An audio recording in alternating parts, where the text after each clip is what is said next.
gantung saja lehernya.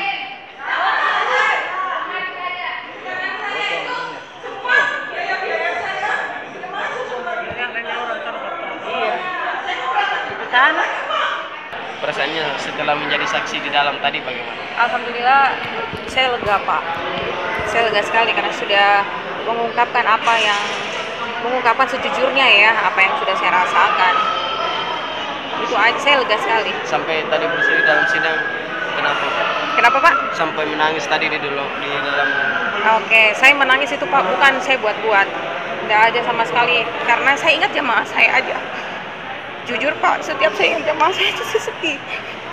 Karena mereka sudah melakukan pelunasan kan, dan itu mereka tahunya saya.